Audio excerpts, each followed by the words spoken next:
नमस्कार, मैं देवेंद्र सोलंकी। साथियों, यह मेरा ऑफिशियल चैनल महाखबर है जिस पर मैं आप सभी को योजना से जुड़ी हर जरूरी और अहम खबर देता हूं। अगर आपने अभी तक हमारे इस चैनल को सब्सक्राइब नहीं किया है तो योजना से जुड़ी हर जरूरी खबर पाने के लिए अभी इस चैनल को सब्सक्राइब करें और बेल आइकन दबाकर नोटिफिकेशन ऑन कर लें। आज की इस वीडियो में मैं आप सभी किसान भाइयों और बहनों का दिल से स्वागत करता हूं। दोस्तों, आज की यह खबर सिर्फ एक सामान्य अपडेट नहीं है बल्कि करोड़ों अन्नदाताओं के भविष्य से जुड़ी हुई एक बहुत बड़ी और अहम सूचना है। अगर आप भी प्रधानमंत्री किसान सम्मान निधि योजना के लाभार्थी हैं तो आज का यह वीडियो आपके लिए बेहद महत्वपूर्ण है, क्योंकि आज हम बात करने वाले हैं 22वीं किस्त की, उस बजट की जो हाल ही में पास हुआ है और उस अंतिम तारीख की जिसका इंतजार देश का हर किसान कर रहा है। इसलिए इस वीडियो को बिल्कुल अंत तक जरूर देखिएगा, क्योंकि सबसे अहम जानकारी मैं आखिर में साझा करूंगा। साथियों, सबसे पहले बात करते हैं उस बड़े ऐलान की जिसने पूरे देश में चर्चा छेड़ दी है। सरकार की ओर से लगभग 18,000 करोड़ का बजट इस योजना के लिए स्वीकृत किया गया है। अब आप सोच रहे होंगे कि यह 18,000 करोड़ आखिर मायने क्या रखता है। यह सिर्फ एक आंकड़ा नहीं है,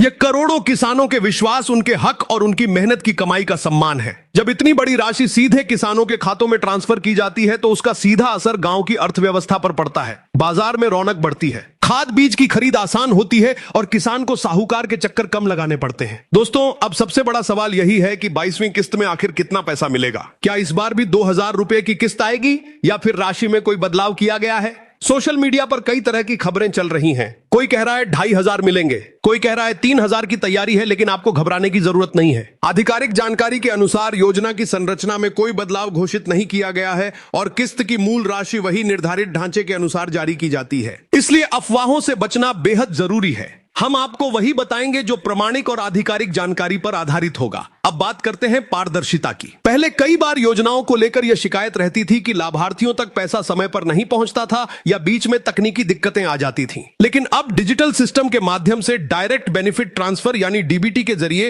राशि सीधे किसानों के बैंक खातों में भेजी जाती है। इसका मतलब है कि बिचौलियों की भूमिका लगभग समाप्त हो चुकी है। पैसा सीधे आपके बैंक खाते में पहुंचता है। यही वजह है कि सरकार बार बार ईकेवाईसी अपडेट रखने की सलाह देती है। अगर आपकी ईकेवाईसी, आधार लिंकिंग या बैंक विवरण में कोई गड़बड़ी है तो किस्त अटक सकती है। इसलिए अभी से अपने दस्तावेजों को सही करवा लीजिए। साथियों, अब जरा समझते हैं कि यह 18,000 करोड़ का बजट कैसे काम करता है। देश में करोड़ों किसान इस योजना से जुड़े हुए हैं। जब इतनी बड़ी संख्या में लाभार्थियों को किस्त भेजी जाती है तो उसके लिए भारी वित्तीय प्रबंधन की जरूरत होती है। बजट पास होने का मतलब यह है कि सरकार ने वित्तीय स्वीकृति दे दी है। अब प्रशासनिक प्रक्रियाएं पूरी होते ही राशि ट्रांसफर की प्रक्रिया शुरू हो जाती है। आमतौर पर बजट स्वीकृति के बाद कुछ दिनों में लाभार्थियों के खातों में पैसा पहुंच जाता है। लेकिन यहां सबसे जरूरी बात है कि लाभार्थी सूची का सत्यापन पूरा हो। जिन किसानों की जानकारी सही पाई जाती है उन्हीं के खातों में राशि भेजी जाती है। इसीलिए अगर आपने हाल ही में जमीन का रिकॉर्ड अपडेट कराया है या बैंक बदला है तो तुरंत पोर्टल पर जानकारी अपडेट कराएं। अब आते हैं उस सवाल पर जिसका इंतजार आप शुरू से कर रहे हैं। आखिर 22वीं किस्त की संभावित तारीख क्या है? सूत्रों के मुताबिक अंतिम सप्ताह को लक्ष्य बनाकर तैयारियां की जा रही हैं। कई मीडिया रिपोर्ट्स में अंतिम तारीखों का जिक्र है। हालांकि अंतिम पुष्टि आधिकारिक घोषणा के बाद ही मानी जाएगी, लेकिन तैयारियों की रफ्तार को देखते हुए यह साफ है कि देरी की संभावना कम है। किसानों को सलाह दी जा रही है कि वे अपने मोबाइल नंबर बैंक खाते से लिंक रखें ताकि ट्रांसफर का संदेश तुरंत मिल सके। दोस्तों, इस योजना का असर सिर्फ आर्थिक नहीं बल्कि सामाजिक भी है। जब समय पर सहायता राशि किसान के खाते में आती है तो उसके आत्मविश्वास में वृद्धि होती है। वह अगली फसल की तैयारी बेहतर ढंग से कर पाता है। बच्चों की पढ़ाई, घर की जरूरतें और खेती के उपकरणों की मरम्मत जैसे कई काम इसी राशि से पूरे होते हैं। यही वजह है कि 22वीं किस्त को लेकर उत्साह स्वाभाविक है। अब बात करते हैं उन किसानों की जिनकी पिछली किस्त रुकी हुई थी। अगर आपकी 21वीं किस्त नहीं आई थी तो पहले यह जांच लें कि आपका नाम लाभार्थी सूची में सक्रिय है या नहीं। कई बार भू अभिलेख सत्यापन, आधार सीडिंग या डुप्लीकेट प्रविष्टि के कारण भुगतान रोका जाता है। आप आधिकारिक पोर्टल पर जाकर स्टेटस चेक कर सकते हैं। अगर वहां फंड ट्रांसफर ऑर्डर जनरेटेड लिखा है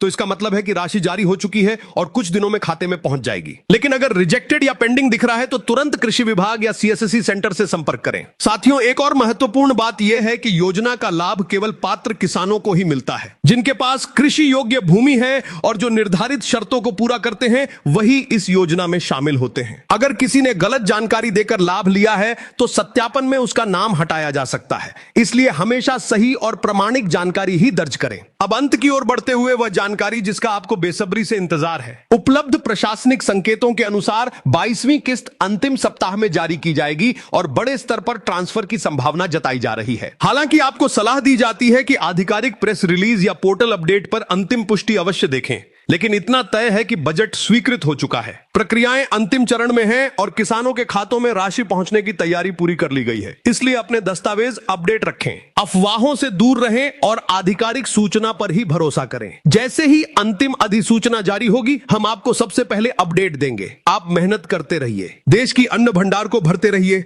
हम आपके साथ हैं हर सच्ची और जरूरी जानकारी के साथ। वीडियो को शेयर जरूर करें ताकि हर किसान तक यह सूचना पहुंचे। धन्यवाद।